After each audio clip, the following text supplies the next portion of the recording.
Ok, vamos a tener el estudio de Génesis.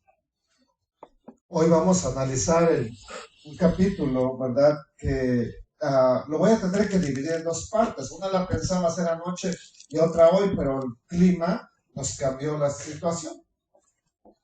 Así que hoy vamos a analizar en la primera parte, no sé, yo creo que ni siquiera vamos a alcanzar a llegar a donde lo liberta, pero a donde lleguemos, ¿verdad? Y se trataba de que Abraham liberta a Lot, y aquí lo vemos bien amarradito, ¿sí? Encuerdado ahí. ¿Por qué? Pues ya sabemos todo lo que ocurrió en su vida, las decisiones que tomó, a dónde fue, para dónde iba, ¿verdad? Y todo eso. Bueno, pero ahora, ahí le va. Usted tiene que saber esto. El Eterno, Elohim, y tengo que decir Elohim porque la palabra Dios está es muy ambigua hoy en día. Por ejemplo, un gnóstico te podría decir, Dios te bendiga. Un brujo te puede decir, Dios te bendiga. Satánico, un masón te puede decir, Dios te bendiga. El problema es ¿cuál Dios? Yo sé que cuando usted dice, Dios te bendiga, yo sé que usted no está pensando en otra deidad más que en el Elohim de Abraham. Pero a veces ya es mejor irlo recalcando para diferenciarlo, porque si no de pronto caímos en el mismo saco donde todo se ha generalizado. Gracias, hermano. El Eterno se lo pague con muchos minutos. Hoy ya tiene. Sí. Bueno, ahora aquí entonces viene algo importante. Elohim, el Elohim de Abraham, de Isaac, de Jacob, el creador de los cielos y la tierra, está buscando personas que él pueda usar y que las personas se dejen usar. Personas que quieren manifestar la gloria, la kabod, la majestad del Altísimo. Y al manifestar su gloria, revelar su verdad. Yo le voy a decir esto. Hay personas que quieren solamente que los vean a ellos. Qué buen predicador. Qué buen profeta.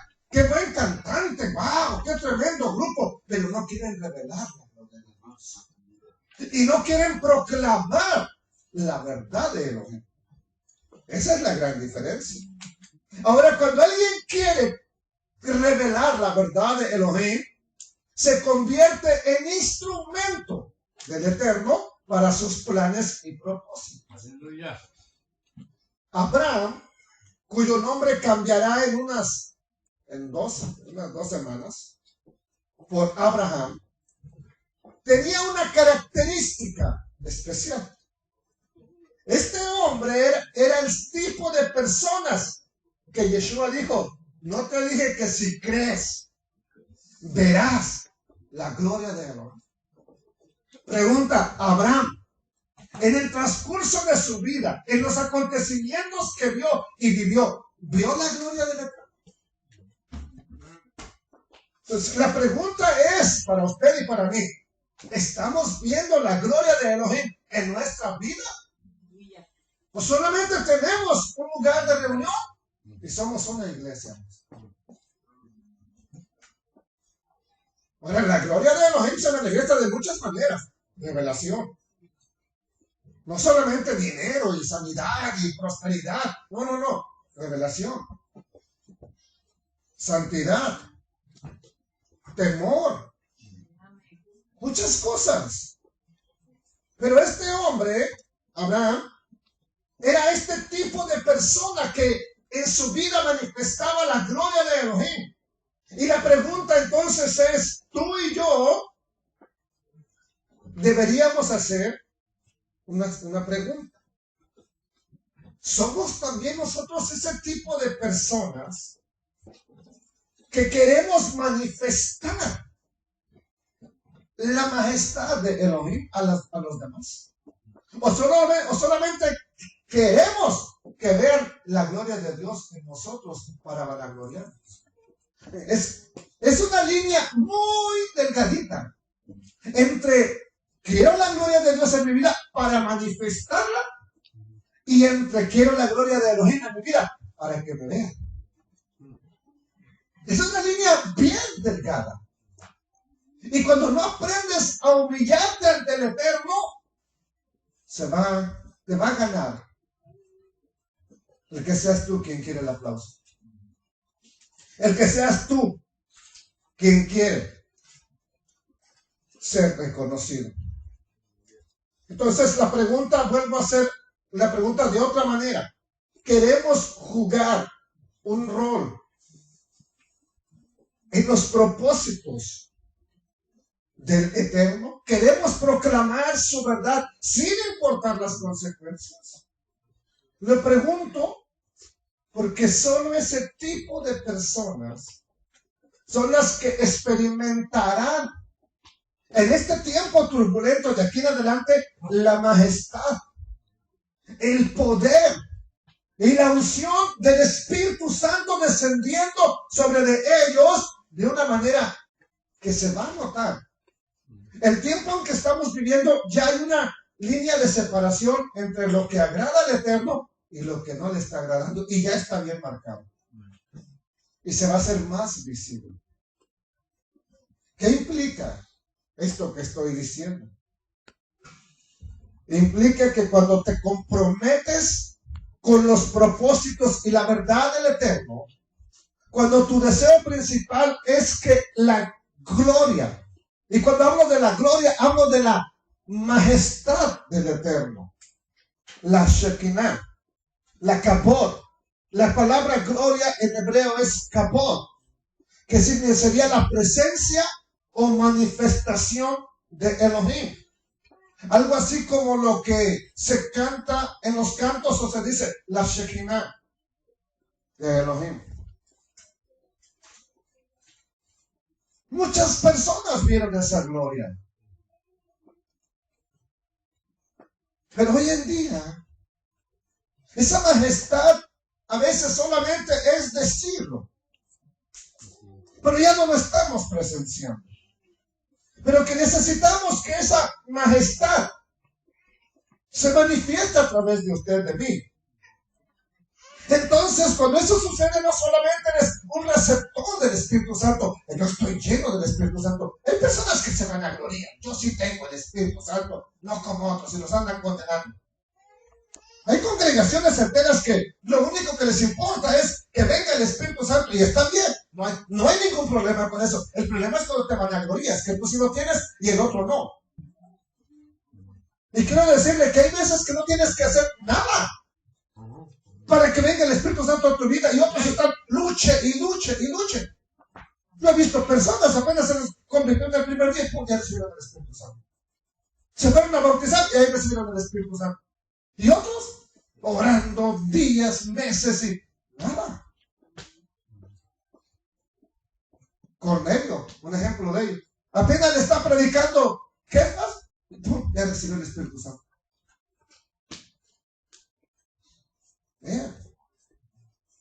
Entonces, una persona que manifiesta la unción, la iluminación de Elohim en su vida, es lo que deberíamos anhelar nosotros. Okay, yo quiero el Espíritu de santidad, pero ¿para qué?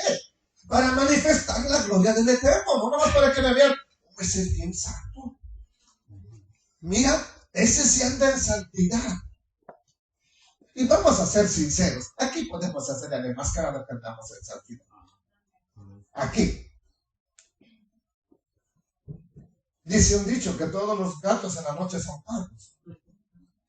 En la iglesia todos son santos. ¿Cuándo usted ha visto un pecador?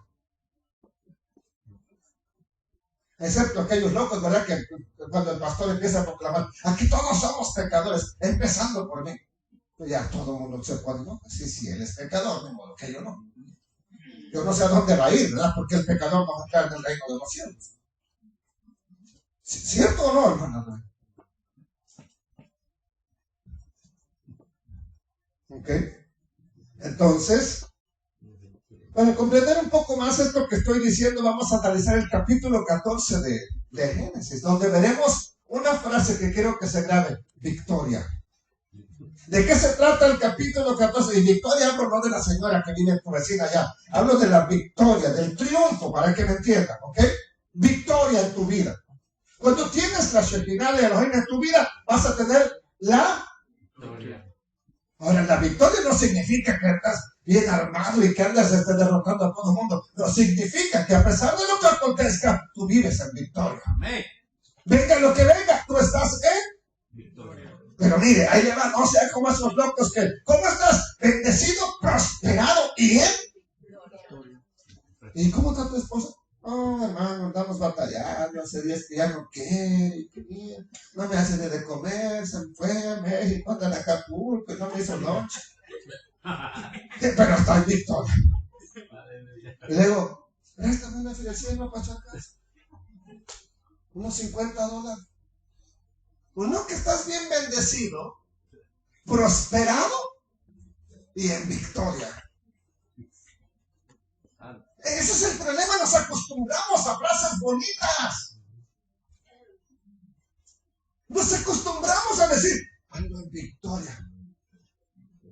Aquí, cuando nos pasa lo que al guajolote, el pavo real, no ve a nadie y anda atrás y trae de gusanos y lombrices. Pero nomás se acerca uno, se esponja. Se acerca otro y se esponja. Se va y otra vez a lo mismo. Y a veces así nos pasa. ¿Cómo estás? Hombre, anda en victoria, no, si vieras. Y se va.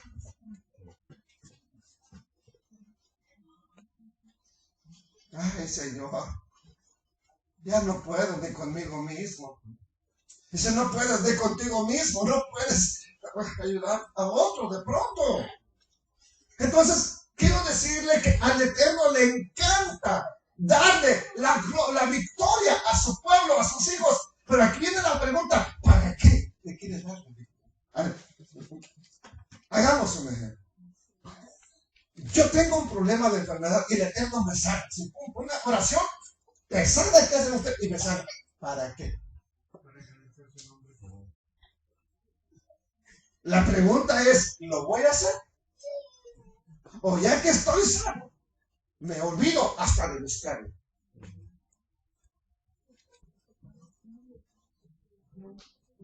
Ahora, ¿para qué le da el Eterno la victoria a su pueblo? Le encanta darle la victoria a su pueblo, ¿verdad? Para que su presencia pueda ser revelado, su nombre, su poder pueda ser revelado a otras personas. Por eso le da lo que le da a su pueblo, no porque sean los más bonitos, no, para que ellos muestren la majestad del Eterno a los demás. Amén. ¿Por qué nos dio esto? Nomás para que nos vanagloriemos, tenemos un terreno pero grande.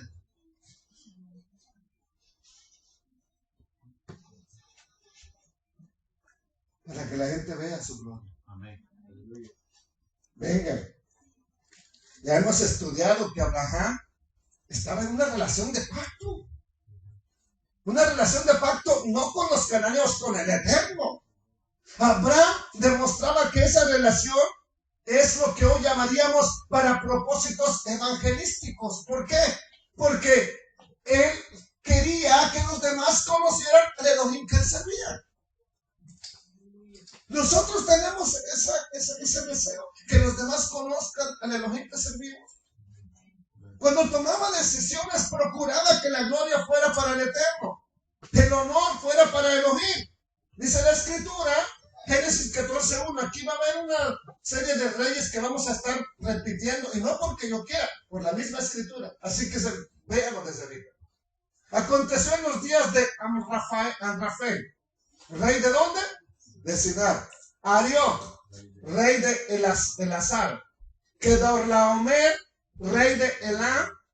Y Tidal, rey de Goim. Que estos cuantos eran Amrafel 1, Arioc 2, Elazar 3, y Kedorlaomer 4.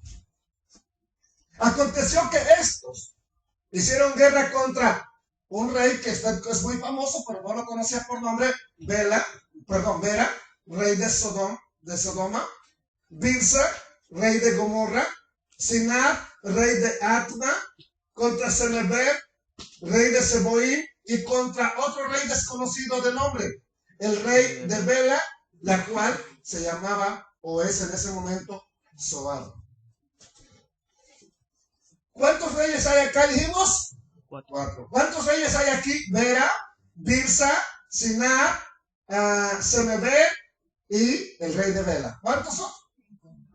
4 contra 5. Entonces, en toda esta enseñanza no se nos olvide estos dos grupos de reyes, y a la vez son naciones, porque son los reyes, pero no van solitos a pelear. Siempre que un rey va a pelear, ¿qué lleva? Su ejército. O sea, pues no porque los mencione crea que van nomás ellos 4 y se van a echar una batalla contra los otros 5. No, llevaban sus ejércitos. ¿Ok? Entonces, hay dos grupos de reyes. ¿Cuáles dijimos que son? Aquí están más claro: Amraphel, Arioch, Kedorlaomer y Tidal. Contra, ¿verdad? Ese es el primer grupo. Recuerden, primer grupo, ¿cuántos son? Aquí están. Ni le busco. Sí, este pelado ya era desde el antiguo. Bueno, ok. Y hicieron guerra contra el segundo grupo de reyes. ¿Cuál es el segundo grupo de reyes? Bera, Birsa, Sinab, Seneber y uno que no sabemos el nombre. 4 contra 5. ¿Ok? Verso 3. ¿Qué dice? Todos estos se juntaron en el valle de Sidim, que es, en ese momento, ya era el mar salado. ¿Ok? Cuando Moisés escribe esto, ya es mar salado. Pero antes era una región como el huerto de Elohim. ¿Se recuerdan? Ahora, aquí tenemos, ¿verdad? Donde estaba Sodoma, Gomorra, Zoar, y de este lado estaba Atma y Seboim, de este lado. Pero se llenó todo de agua. Ahora todo está lleno de agua y de sal por el juicio del Eterno. ¿Ok? Bueno, vamos a ver. La implicación es que 4 reyes se juntaron contra 5 para la guerra. Y el mar de la sal es llamado en español como el mar muerto. Ahí se juntan para la guerra, solamente que hay algo que deberíamos de recordar, que ya vimos en nuestro estudio pasado. ¿Lo recuerdan? Ahí, en esa región, hay personas que dice la escritura, Be'anshei Sedom, lo que sería Sodoma, Rahim Behataim Le Jehová Meot.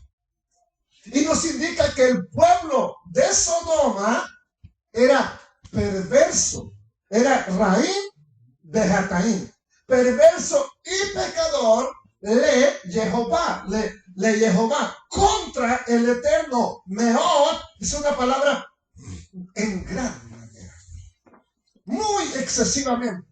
O sea, porque hay personas que son pecadoras, dice no, ¿verdad? Hay unos que son medios pecadores, diría uno. O sea, con que sí pecan, pero poquito.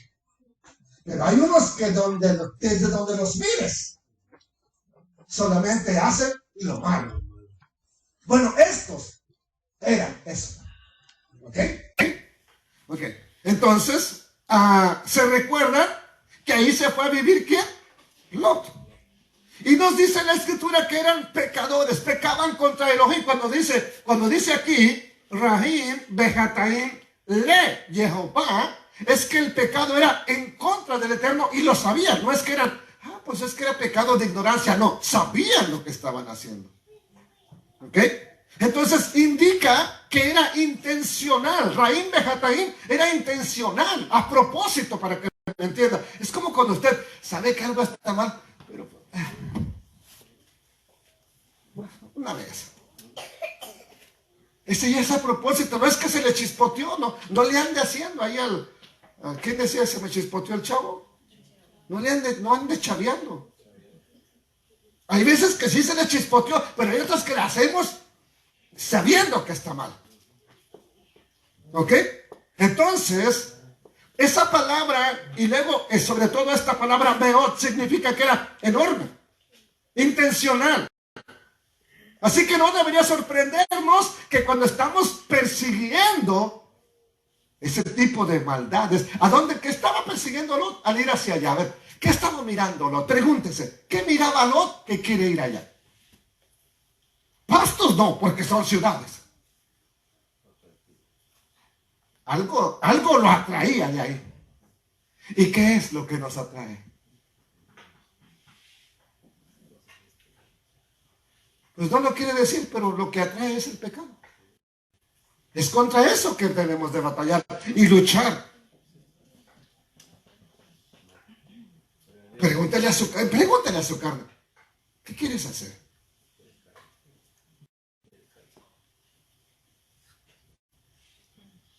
¿Qué quieres hacer? ¿Quieres pegarte una danzada en el espíritu ahorita? ¿Quieres estudiar unas 5 horas aquí? ¿O te quieres ir a ver el fútbol? La lucha libre. No, yo sé que para ti no, el fútbol no, mía, pero otra cosa. ¿Eh? Aunque se enrollaron nada más en una cobija ahí. Tamalito bien amarrado ahí. ¿Sí? Y sabe que cuando perseguimos el pecado, ¿qué estaba persiguiendo Lot al ir hacia allá? Se está alejando de su tío, que es espiritual, y va hacia el lado contrario, que persigue. Entonces, no debería sorprendernos que cuando perseguimos eso, vamos a tener problemas. Porque, ¿qué dijo Jacob o Santiago? Santiago, ¿verdad? O Jacobo 4:1. ¿De dónde vienen las qué? Las guerras y los pleitos entre ustedes. ¿De dónde vienen? A ver, cuando me peleo con alguien, ¿de dónde salió eso? Aquí mismo lo aclara. ¿No es de vuestras pasiones? Las cuales combaten en sus... se me pasó la otra. En su cuerpo. En sus miembros. Aquí diría en sus miembros, pero sería en su cuerpo. En las partes de su cuerpo. ¿Ok? ¿De dónde vienen los conflictos? ¿De dónde vienen los problemas? ¿Ok? Entonces vienen de nosotros mismos. Cuando tenemos un deseo y ese deseo lo llevamos a la práctica y ahí estamos, o queremos llevarlo y no, estamos en una lucha continua. ¿Ok? Entonces, así que no debería sorprendernos que cuando vemos este lugar impío, lleno de pecado, donde todo el mundo hacía lo que le venía en gana o lo que querían hacer, el resultado sea destrucción. Destrucción. En el verso 4 encontramos algo que llamó mi atención. Dice así, versículo 4. 12 años habían servido, ¿quién? Los 5 reyes. ¿A quién? Aquí menciona a uno como el líder de los 4 primeros reyes. 12 años, los 5 reyes habían servido a Kedorlaomer. Y en el 13º, en el año número 13, se rebelaron. Pero no fue luego la guerra. Pasa un poquito de tiempo. ¿Sí? Aparentemente, Kedorlaomer, que sería, si contamos así, ¿verdad? Sería este. Kedorlaomer. Si contamos de allá para acá, sería este. De derecha a izquierda, como uno de ellos. Se menciona como, por eso lo puse aquí incluso con más resaltado. Se menciona como el líder de este grupo de 4. ¿Ok? Y por el lado contrario tenemos a un rey que sobresale entre todos estos. ¿Cuál es? No lo conocemos de nombre, pero ¿cuál es el que más mencionado?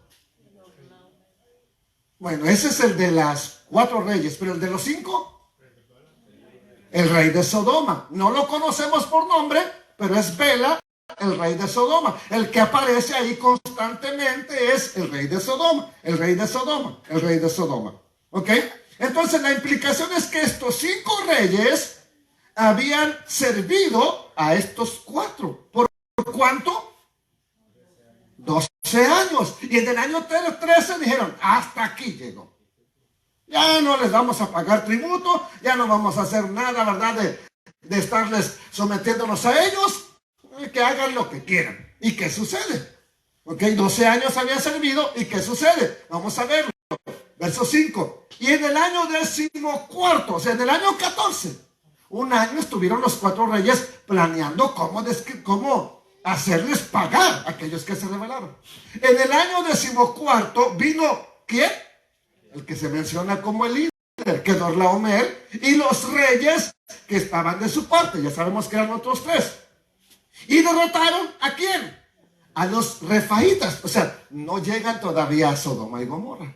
Pero en su paso, no crea que van de vacaciones. ¿Qué van haciendo? Destrucción. Van causando problemas. Derrotaron a los refaitas en Astarot, Carnaín, a los susitas en Ham, a los emitas en Shabe Kiriatim y a los oreos en el monte de Seir hasta la llanura de Parán, que está junto al desierto. Vemos 5 reyes, se rebelan, se disgusta Kedorlaomer, ¿verdad? Va con sus reyes y en el camino a la región de Sodoma, Gomorra, Atma y Seboim, ellos vienen de por acá arriba. Ok, dice que atacaron Kiraim de Astarot y siguieron. Aquí derrotaron a unos grupos de personas, los que iban encontrando a su paso. Lo lógico es que vinieran directo a hacer guerra a estos, pero no. Se siguen por aquí en su trayecto hasta el desierto. Esta es la parte del desierto, hasta el Parán. Y se fueron hasta Cades, dice así. ¿Ok?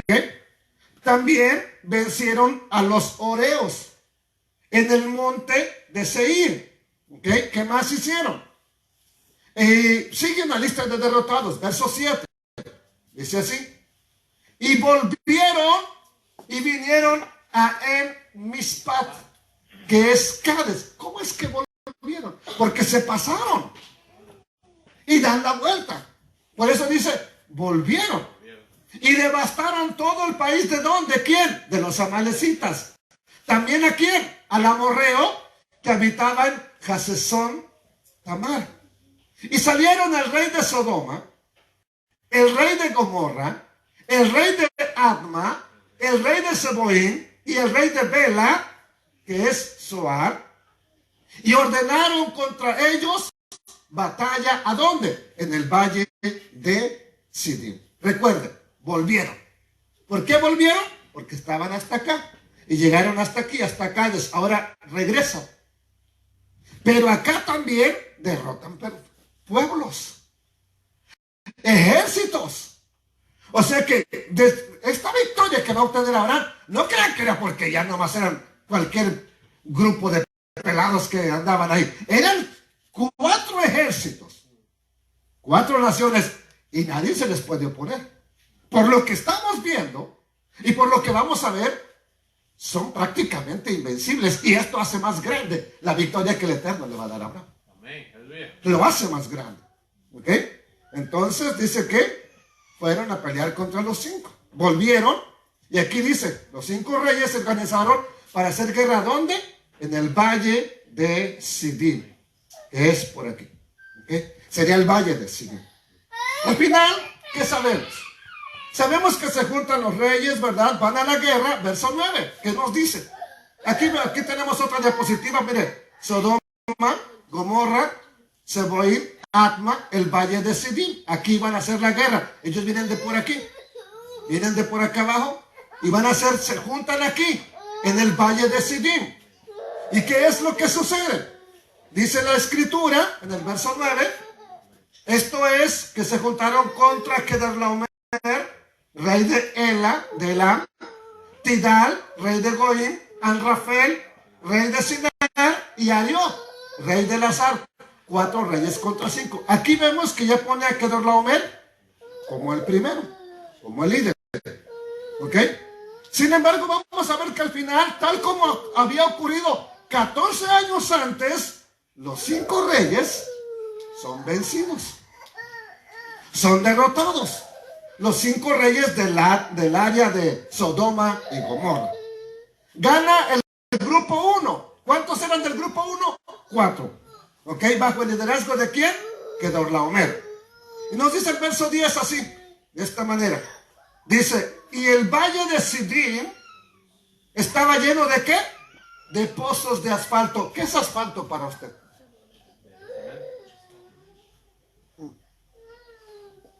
Las calles son de asfalto. Hoy en día esa palabra no la podemos entender apropiadamente. Por eso voy a presentarles otra versión.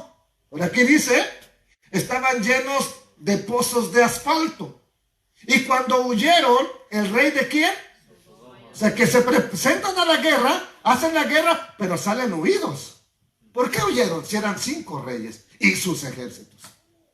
¿Por qué huyeron? A ver, ¿cuándo es que huyes? Cuando te están venciendo. Salen huidos. Y dice, algunos cayeron ahí. ¿A dónde? En los pozos de asfalto. Y los demás, los que lograron escapar, se fueron al monte. Dice aquí, Nueva Traducción Viviente, versículo 10. Resulta que el valle del Mar Muerto estaba lleno de pozos de brea, de petróleo. ¿Ok? Es lo que sería su lodo prácticamente de petróleo. Será la brea. Así que cuando el ejército de los reyes de Sodoma y Gomorra huía, algunos de ellos cayeron en los pozos de brea, mientras que el resto escapó a las montañas. A ver, ¿cayeron en los pozos o cayeron derrotados, muertos, donde estaban los pozos?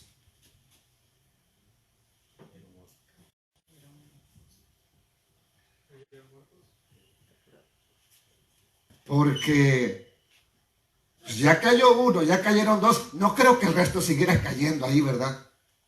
Le van a evitar. Fueron derrotados. Algunos de ellos cayeron, aquí lo aclara, en los pozos de brea. Pero también derrotaron a la gente. Si ya estaban huyendo, es porque estaban siendo derrotados y muertos. Los que lograron escapar, ¿a dónde se fueron? A las montañas. ¿Ok? Estos 2 reyes de Sodoma y Gomorra no fueron capturados. ¿Qué pasó con los otros 3? No lo sé. Pero por lo menos el rey de Sodoma no es capturado ni muerto. Y el ejército que sobrevive escapa a las montañas. ¿Cómo sé que el rey de Sodoma no está muerto? Porque aparece en el verso 17 cuando Abraham viene de la victoria. Aparece vivo ahí. Entonces él no está muerto. Y si cayó a un pozo de petróleo, está vivo como quiera que sea. No se ahogó, no le pasó nada. Por lo menos no que diga la escritura, ¿verdad? Entonces, cuando vencen estos 4 reyes del primer grupo, dice la escritura así, y tomaron toda la riqueza de Sodoma y de Gomorra y todas sus provisiones y se fueron. ¿Por qué tomaron todo lo de esa región? Ya no había ejército. Las que estaban eran mujeres, eran niños. Si el ejército no los pudo detener, ¿lo van a detener las mujeres? ¿Los niños? No. Por eso se llevaron todo lo que encontraban a su paso. Todo. Pero dice el versículo 12. También tomaron ¿a quién? Ahora, Lot, ¿qué tenía que ver en esa guerra? Pregunta, ¿qué tenía Lot que ver en esa guerra de años atrás cuando a lo mejor él todavía estaba con su tío? ¿Verdad que nada? Pero entonces, ¿qué hace ahí? Tengo un familiar, no puedo decir su nombre, pero le decimos Calimán. El hombre es increíble. Siempre está en el lugar equivocado, hermano. Los paró la policía. Llevan 5 armas de asalto. llevan marihuana. Él va manejando, cae a la prisión. Pero pregúntenle a mi tía, ¿qué hace ahí ese chamaco? Estaba en el lugar equivocado. En el momento equivocado y en el lugar equivocado. Sale de la prisión, lo vuelven a agarrar con un carro robado, con otros amigos. ¿Estaba en pecado? No, estaba en el lugar equivocado. Otra vez le pagaron al abogado. Bueno, como 5 veces le ha pasado. ¿A dónde ha estado mi primo? En el lugar equivocado. Oye, yo te la creo una vez. Pero ya 5. Ya no estás en el lugar equivocado. ¿Qué haces ahí?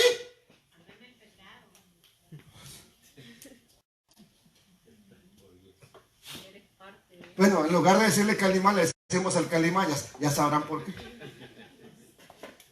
Porque tiene unas mañas especiales. Ese no respeta ni a la familia. Hay un código. Róbale a quien quieras, pero no a la familia. No, ni a la familia respeta. Y en mi familia siempre ha habido un código: transea a quien tú quieras, pero no a la familia. Y ni ese código ha respetado. Ahora, el problema es este. Yo te creo, joven, señorita. Una vez estabas en el lugar equivocado. Había personas, amigos que conoces, y te cayó la policía. Ahí estabas, lugar equivocado. Pero ya cada rato, ya no. ¿Qué hace Lot ahí? Está en el lugar equivocado. ¿Por qué, Lot? ¿Por qué? Por lo que codició. Por lo que deseó. Por lo que quería. También tomaron a Lot, hijo del hermano de Abraham, que moraba ¿en dónde? Se llevaron a los de Sodoma. ¿Tú qué? No, yo soy sobrino de Abraham. Bueno, por ser sobrino de Abraham, nomás por eso te vamos a dejar aquí. No, también se lo llevaron. ¿Y qué más se llevaron? Sus bienes, su ganado. Y se fueron. No dejaron nada en la ciudad. ¿Ok? Lot habitaba en Sodoma. Hasta entonces, recordemos nuestro estudio de la semana pasada, ¿verdad? Él fue poniendo sus tiendas, su residencia, ¿hasta dónde? Bienvenido a Sodoma. Hasta ahí llegó. ¿Por qué no siguió? Si él iba de paso, iba avanzando, ¿por qué no siguió? Algo le hizo quedarse ahí. Cuidado. Que lo que te hace quedarte no sea lo que te va a echar a perder. Cuidado. Ahí puso su residencia principal. Él vivió ahí. Entonces, durante la batalla, él no sale a la batalla, porque él no es hombre de guerra. Él se queda ahí, en Sodoma. Pero ¿qué pasa? Vienen los ejércitos conquistadores y se lo llevan. Se llevan todo lo que tiene, se llevan todo. Ahí se acabó su sueño, no americano, su sueño gomorriano o sodomiano. Se acabó. Se acabó todo. Ahora, y no solamente se acaba, ahora es prisionero. ¿Y usted cree que lo llevan de vacaciones allá de donde estos reyes vienen? No, claro que no. Entonces, aquí fue capturado. Y aquí viene una clave. Cuando nos establecemos entre personas impías, que ya lo dijimos, ¿ok?, que no caminan de acuerdo a la verdad del Eterno, que no están interesadas en los propósitos del Eterno, cuando nosotros vayamos hacia esas personas, nos vamos a encontrar a nosotros mismos ¿con qué? Con las consecuencias del pecado. ¿Dios me puede perdonar? Sí, te puede perdonar. Pregúntaselo a David. Pregúntaselo a Manasés. Pregúntaselo a quien tú quieras. Dios te puede perdonar. Pero lo que no quita son las consecuencias del pecado. ¿Y qué son las consecuencias del pecado? Muerte. Primero, muerte espiritual. Vas muriendo espiritualmente. Después viene la muerte física. Y después, o sea que todo por donde lo mires el pecado es. ¿Qué es lo primero que mata en una persona creyente? Su espiritualidad. Y ahí seguimos. ¿Ok? Entonces, cuando nosotros nos encontramos viviendo y morando, conviviendo entre personas llenas de pecado, pronto vamos a encontrar muerte. Cuando el pecado entra en la mente, una de las cosas que debemos pensar es esclavitud. Te esclaviza. Cuando el pecado empieza a entrar en la mente y en el corazón, dígalo conmigo, trae esclavitud. Sí, si así, no siendo esclavos del pecado, batallamos para ir a la congregación de pronto. Imagínate cuando ya eres esclavo del pecado.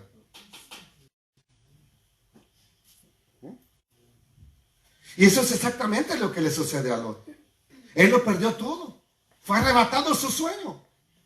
Pero aún en todo esto vemos una fidelidad del Altísimo. Mire, aquí viene la fidelidad del Eterno. Ahora, ¿lo hace por Lot o por el tío? Pues no deje de orar por su familia. Puede que por eso solamente tu hijo, tu hija, tu yerno alcance misericordia. Fidelidad. Ya vemos dos cosas importantes: victoria, fidelidad, y Kavod, Shekinah, gloria del Eterno. Verso 13. Y vino uno de los que escaparon y lo anunció ¿a quién? A Abraham, el hebreo que habitaba en el encinar de Mamre. El amorreo no crea que es una ciudad, es una persona. Amorreo era hermano de quién? De Escol, y también hermano de Aner, los cuales estos tres, Amorreo, Escol y Aner, eran aliados de Abraham. Tenían un pacto. Y cuando se tiene un pacto, si alguien es molestado o enfrentado, ¿qué hacían los otros? Le tenían que ayudar. Y uno de los palit, ¿qué significa palit? Uno de los que escaparon, fue a Abraham ha-Ibri, o el hebreo. Esta palabra Ibri es la base del término hebreo. Este hebreo, ya sabemos qué significa: aquel que viene del otro lado, aquel que ha cruzado hasta aquí, aquel que ha llegado hasta aquí. Este hombre fue y le dijo a Abraham lo que había pasado: se llevaron a tu sobrino, nos derrotaron, nos vencieron. Abraham vive en Mamre, que antiguamente era conocido como Hebrón. ¿Y qué significa Hebrón? Lo vimos la semana pasada. Tiene que ver con unidad. ¿Qué aprendemos entonces de todo esto? Lot eligió rodearse ¿de qué? De personas perversas. Pero Abraham decide estar en unión con el Eterno. Amén. Aleluya. Abraham es un ejemplo de sumisión. Ya lo vimos. Lot debió haberle preguntado a su tío a dónde voy, pero no, tiene éxito. Pero su éxito, su éxito lo quiere material. Quiere las cosas de este mundo. Vio una situación buena para él. Mi tío me está diciendo que lo que yo quiera lo tome. Lo tomó. ¿Ok? Entonces, y se ve de pronto en una situación de esclavitud, de exilio. Y eso es lo que estamos viendo en este pasaje. Vemos que lo capturan, lo llevan lejos, donde lo pierde todo, amados hermanos. Y dice la escritura, verso 13, en la Nueva Traducción Viviente, uno de los hombres de Lot, o sea que eran de los mismos trabajadores de Lot, aquí lo aclara bien, escapó y le contó todo a Abraham, el hebreo, que vivía cerca del roble que pertenecía a Mamre. Mamre era el amorreo, ¿verdad? Mamre y sus hermanos Escol y Aner eran aliados de Abraham. Ahora, aquí nos dice la escritura que Abraham arma a unas personas. ¿Y qué hace con ellos? Vamos a ver qué es lo que hace. Estaban en una relación de pacto con estos hermanos y vamos a ver qué hace. Verso 14. Oyó Abraham que su pariente estaba prisionero y armó, ¿a qué dice aquí? A sus criados, los nacidos en su casa. ¿Cuántos? 318, y los siguió ¿hasta dónde? Y ya le repito, ya cuando Moisés escribe, o posteriormente, ese territorio será llamado Dan. Pero antes no se llamaba Dan, porque aquí fue donde le tocó a la tribu de Dan, que es al norte de Israel, ya pegado con el Líbano y pegado con Siria. Esa es la parte que les toca. Entonces Abraham vive aquí y los persigue hasta lo que sería después el territorio de Dan. Ahí lo estamos viendo. ¿Ok? ¿Qué pasó aquí? Escuche bien esto y aquí voy a terminar por esta ocasión. Voy a terminar aquí, ¿por qué? Porque voy a usar la parte de cuando se encuentra con Melquisedec para el siguiente estudio. Pero escuche bien esto porque es interesante. Abraham arma a sus discípulos, no a sus criados. ¿Y por qué digo discípulos? Porque no aparece en el texto hebreo, no aparece Ebed, que sería siervo, o Abadim, siervos. No aparece esa palabra. ¿Cuál es la palabra que aparece? El término hebreo que aparece ahí para decir armó a sus esclavos nacidos en casa es Ed Hanehab Yelidei. Y esta frase significa alguien a quien tú educas, alguien a quien tú disciplinas, alguien a quien tú instruyes, alguien que nació en su casa pero lo está instruyendo. ¿Instruyendo en qué? ¿Para la guerra? ¿Abraham era un guerrero? ¿O para qué los estaba instruyendo? ¿O en qué los estaba instruyendo? ¿Perdón? En la palabra. Entonces, ¿qué son? No son esclavos, son discípulos. Le doy gracias al Eterno porque me ha hecho entender pequeñas palabras en hebreo que cambian todo el significado. Hermosos esclavos, no importa que se mueran. Pero si son discípulos, sí le importa. ¿Qué les ha estado enseñando? La palabra del Eterno. Hanehab Yelidei. Hanehab es un instruido, alguien a quien él está discipulando, pero Yelidei que nació en su casa. Ahora, ¿qué necesitaba una persona para trabajar con Abraham? Bueno, yo sirvo a este Dios. ¿Quieres? Vente conmigo. Y tenía que empezar el discipulado. Mire, estos pequeños detalles nos enseñan que la persona que escogió Elohim no fue a lo loco. Era como dijo David, que los que temen al Eterno le servirán. Aleluya. Exactamente. Es leer.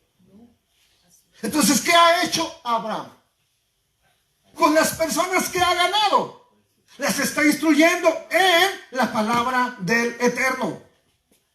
Todos estos son discípulos de Abraham. Porque si ellos no querían ser discípulos, bueno, no trabajas aquí. Hay que trabajar gente que quiera servir al Elohim que yo sirvo. Y la gente que quería, pues ahí estaban. Los arma, ¿cuántos son? 318. 318, 300 o 18 y 300. Así lo dice en hebreo. 18 y 300. Y cuando está escrito así, entiendo que es gramática hebrea, pero tiene algo muy significativo. ¿Por qué? ¿Han visto ustedes este término? Vamos a cerrar con esto. ¿Han visto ustedes esto? Es un término que significa hay, la yod y otra letra. Y ese término significa hay. ¿Qué significa hay? Vida. Es una yod que está aquí y una het. No una hey. La hey tiene una pequeña aberturita aquí. Esta es la het. ¿Y qué nos enseña? Que la yod tiene un valor numérico de 10. Es el número 10 también en el hebreo. Y la het es el número 8. Tenemos 18 y 300. Entonces es muy común que una mujer tenga un collar de estos en su cuello. ¿Por qué? ¿Qué significa? ¿Y por qué la mujer? Porque significa vida. ¿Quién es la que da vida prácticamente a los niños? La mujer. Entonces, cuando una mujer tiene esas letras, nos habla de vida. Dicho como está escrito, ¿verdad? La mayoría de las veces. Entonces, 18. Y este número nos habla de vida, el número 18. Luego tenemos 300, ya sea que 300 o 3000, tiene que ver con revelar algo. ¿Y qué es lo que está tratando de revelar? ¿Qué nos va a demostrar? Que a Abraham le importa la vida y nos va a manifestar vida. ¿Cómo? Trayendo libertad. Amén. ¿Qué es lo que te trae la vida? El que te dio libertad, amén, también te ha dado vida. El que te quiere esclavizar, ¿qué quiere para ti? ¿Por qué? El ladrón no vino sino a matar, hurtar y destruir. Mashiach dijo, yo he venido para que tengan vida y vida en... ¿Qué está manifestando Abraham? Con 18 y 300. Vida. ¿Qué está manifestando Sodoma, Gomorra y toda esa región? Muerte, esclavitud.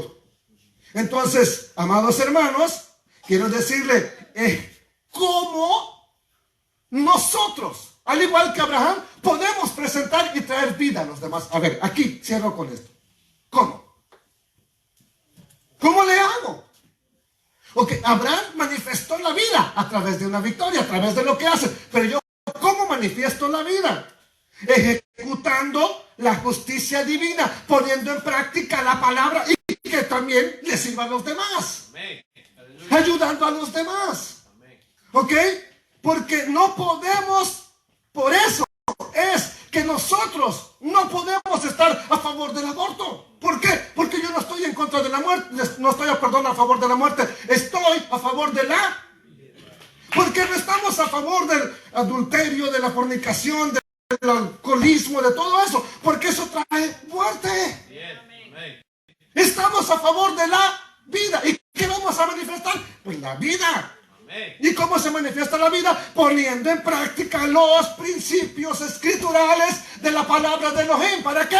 Para que venga la vida y manifieste la vida. Gracias, Padre eterno. Bendito sea el Rey Todopoderoso. Aquí vamos a quedar. ¿Les parece que aquí nos quedamos? Aleluya.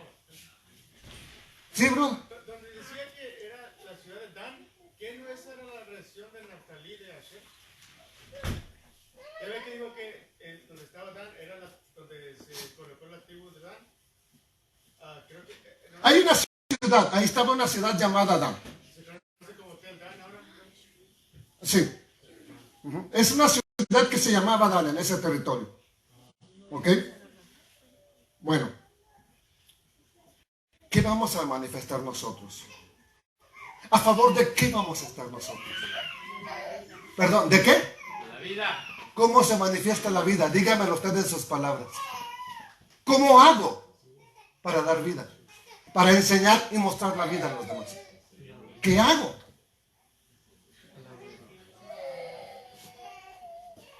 Viva la palabra.